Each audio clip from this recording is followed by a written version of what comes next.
Alright, just to sum it up, heat is nothing more than extra electrons inside of gases or solids. If they're inside of gases, they expand and they rise up because of the heat. If they're inside of solids, they just add to the weight of that solid and it becomes heavier. That's the difference with hot air and, hot air or gases and hot solids. One rises, one drops. It's only strictly because additional electrons are added into the mix. And in gases they expand, so the whole thing will blow up. That's how balloons blow up, because of the gases. Alright, what are you looking at here? You're looking at a regular little voltmeter that's set on 2 volts maximum, and it's hooked up to an LED, which is one of these little blocks. Is what, we have all of these LED lights now. Alright, so that's a strip of them, and that was like from a 4-foot strip. Something happened, I don't know what, but I decided I'd break it apart and tap into just one of these chips. That's what you would call a chip. And what is on that chip? There's metals. What kind of metals? Complementary metal oxide silicates. Alright, so what they want to do is absorb electricity, or if you put electricity into it, they want to feed it back out. Well, let's see if we can make it absorb electricity. How would we do that? Put wires to it? No. What we're going to do is, you see right there, I just have ambient light. Ambient means it's just the light that's coming down here from the light that's above.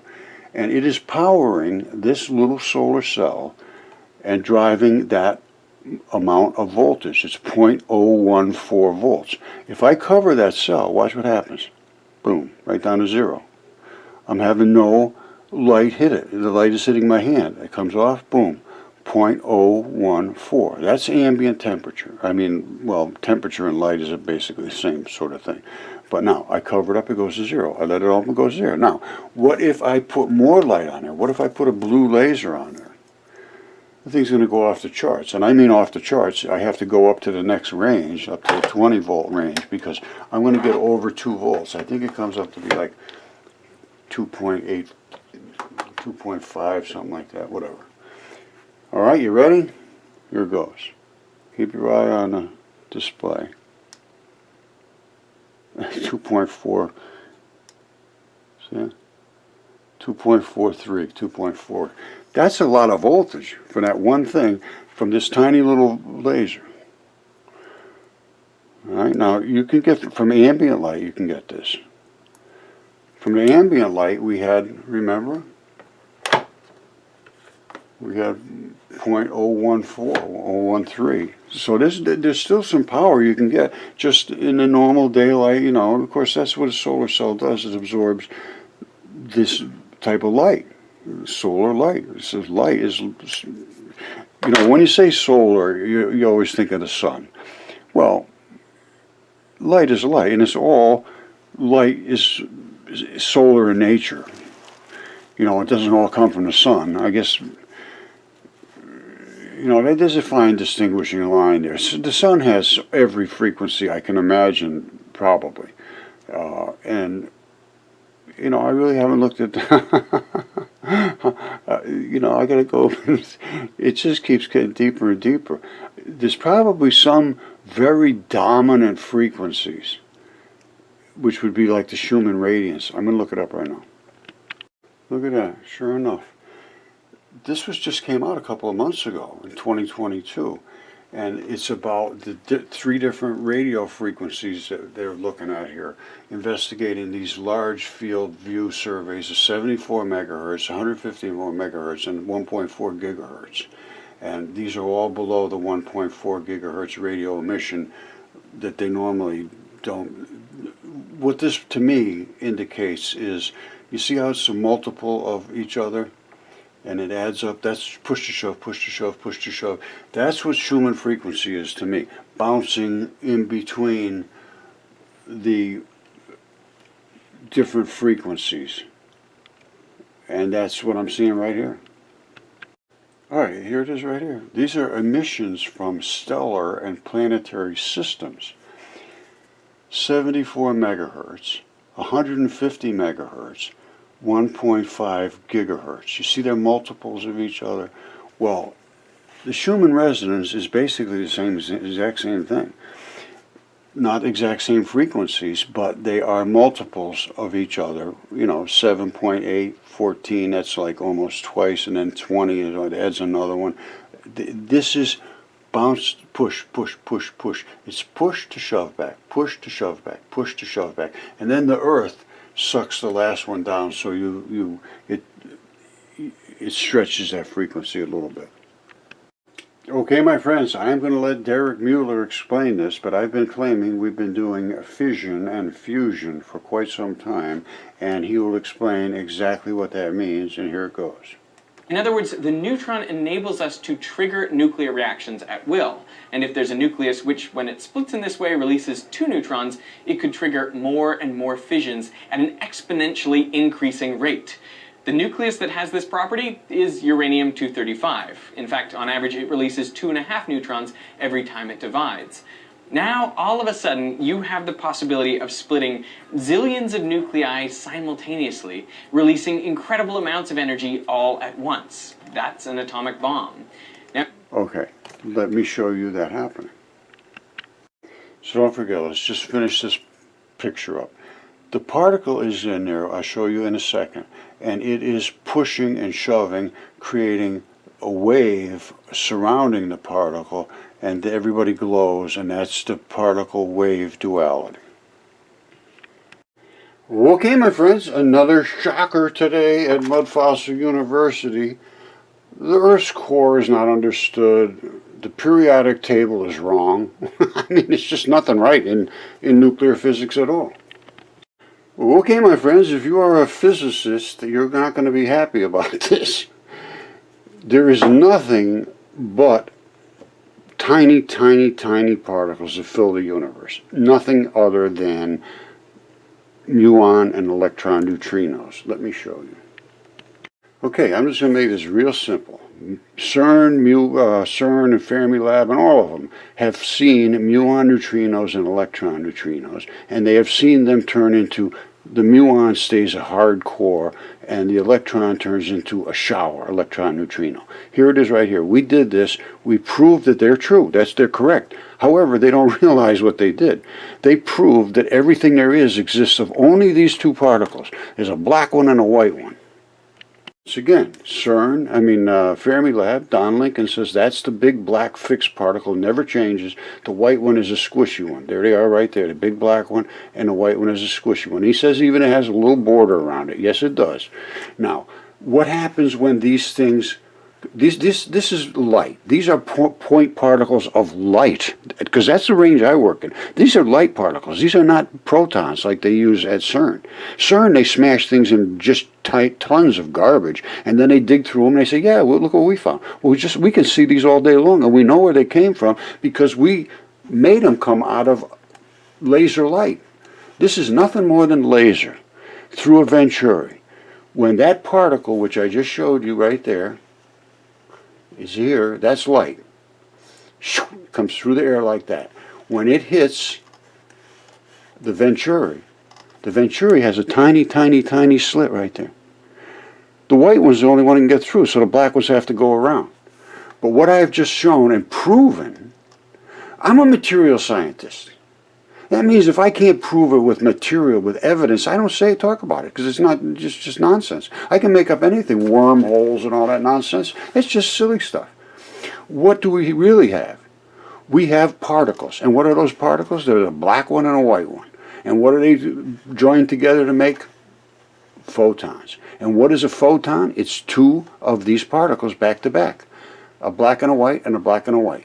Back to back, they make a photon. One individually is what we would call an electron. That's the electricity. And the only one that has any energy is the white one. The black one is just a bomber. But guess what? That's what's pushing our magnetic field around our Earth.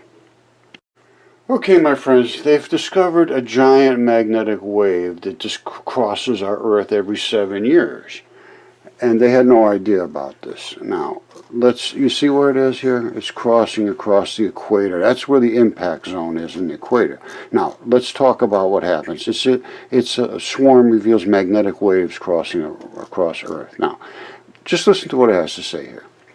These waves, known as Magneto Coriolis waves, are huge magnetic columns aligned along Earth's rotational axis, strongest at the equator. So that's where you're getting the most column push.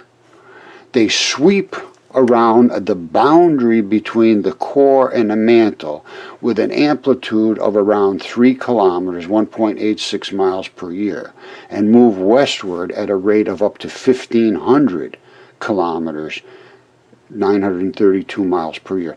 They have no idea about this 3 kilometers under the mantle. They have no idea what's under the ground at all. None, zero. They don't even know what the ground's made of. They don't even know what molecules are made of. Atoms are made of. Nucleuses are made of. They have no idea about any of that. And I'm going to show you, I do. And right now, I am the only one on planet Earth that understands this. Yeah, take it for whatever you want. Laugh at me. But you're going to find out it's true. And my old boss used to say, it ain't bragging if it's true, and it's true. Now, the existence of these waves suggests that other Magneto-Coriolis waves might exist with different oscillation periods, which we are unable to detect to date due to a lack of data. They don't look at the data. They just make assumptions. Here's the sequence. The light comes out of the red laser. It bumps into all the particles that are in the air, and the space is saturated because these are nothing more than the same thing as light. Now we accelerated it. It's acceleration as far as I'm concerned. And then it exploded here and made fission and fusion, the holy grail of power. What was this particle? There it is right there, the one I showed you before, the black and white one. All right? And this is in the red. It's not very strong. They create the Higgs fields. They do all the things they say. All right, now, here's the photon right here. It's back here too, but it doesn't have the same characteristics until it starts to stack up at the Venturi. Then we can see it very clearly. Then it explodes at the Venturi. But you see the particle we're dealing with. This is red. I'm going to show you what green looks like. That's what green looks like. It's exactly the same. It comes through and it shows itself as the green, but it's a black and white particle in the green. And here it is up close and personnel. Boom. All right, exactly identical to the red and the blue and every other particle of light, because light is a photon made of these particles, which is the muon neutrino and the electron neutrino, back-to-back, two of them. Each one of these is literally what we have always thought of was an electron. It's just we never knew the black was there. Nobody's ever seen it before. Nobody's ever seen it. They've seen it at CERN, but they just see it in a pile of debris, and they say, wow, look at that little black thing. All right, so my claim is they are particles. They have polarity. They have the black and the white, and they are different speeds is all it is. They're different speeds. The red is much slower than the green. Look at how powerful that green is compared to the red down here. And look at the red is doing barrel rolls instead of spin. It's supposed to spin like this. Instead, it's tumbling because the green has just driven it and pushed it down like that. Knocked it right down. All right, and then the green reappears out here, way out here, because it's just way more powerful than the red. And the blue is way more powerful than the green. So don't forget, it takes 7 years for the Earth to charge up. And the field moves westward because we're spinning this way, and it's pushing the field this way. As the Earth spins, it literally pushes all of the field this way because the field is charging up the Earth. Okay, so can I prove that we're pushing the field? Yes. You see these little particles here? Those are particles that are being pushed and they're shoving back. This is glowing, these are glowing. This will keep charging up until it gets so charged up that it flips. Now, the Earth is just sort of moving its field this way. Not as fast as these field goes, just spin like crazy. The Earth is just gigantic, so it goes slower. But it still pushes the field back. And I'll show this happening in the green right now. You see this? This was just getting ready to flip. Here it is just before it charges fully. Here it's getting really fully charged. It's going to flip like that. Then the white one will come to the front and this one will go to the back. Basically the same thing is happening to the Earth. Now, by the way, the periodic table needs to be completely revamped. It's totally wrong because hydrogen is not one big, huge proton. It's 1,839 of these particles here, electrons. All right, 2 of these is a photon. 1 of those is an electron. And everything here is wrong. 100% wrong now. The periods are correct. All they are is stabilization points of all of those particles shaking until they lock into the stable. Look at that. Look at my hand. I just had surgery. And I missed my vein. Anyway. All right, this is how they charge up. And our Earth going through all the particles in space, which is saturated with particles. Don't let me tell you it's a vacuum. It's not a vacuum by any means whatsoever. Even Don Lincoln at Fermilab says it's saturated with what he calls quantum foam, which is nothing more than light particles. Now, here they're coming through, smashing and charging, and now this one's getting ready to flip. You see how it's getting overcharged? That's what happens to the Earth. At a 7-year cycle, it gets overcharged and it just pushes the field around. Now, seeing that every particle is made of only those particles right there, which is called electron flood theory. All right, an electron flood is nothing more than this. An electron, which we always thought was an electron, is a dipole. It consists of an electron and a dark particle. The photon is 2 of them together. When they collide on impact, they divide. That's all it is. The bigger the ball turns into what we call atoms. All right? These are not just hydrogen is always H1 and it's 101 atomic mass unit. No, absolutely not. There's 3 types of hydrogens, and then there's all kinds of little particles in between, isotopes. So they're making up little bitty particles, make up these big particles. So this is completely wrong. Instead of carbon being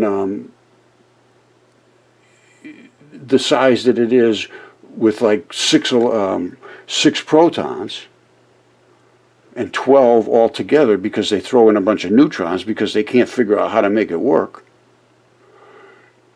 it's thousands and thousands of these particles. So the periodic chart has to be completely revamped. And I'm going to do it. I've already done it. It's very simple to do. Okay, here's what's going on. The Earth is spinning, all right?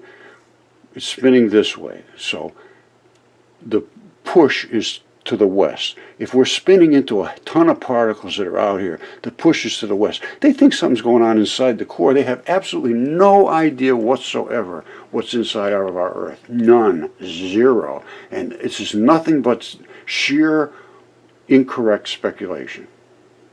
All right, I'm just going to leave it at this. Carbon, they say, is 6 protons, and then the mass weight of it is 12.0107 because it has 6 neutrons thrown in because they don't know what to do with them.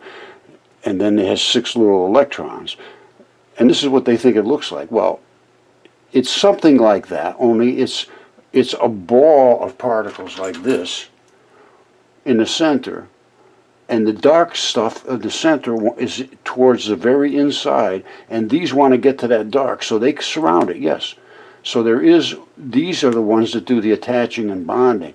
These are the core, and it's made of like this. It's not just 6 or 12 little balls. There's exactly, or approximately, 22,076 particles in the core.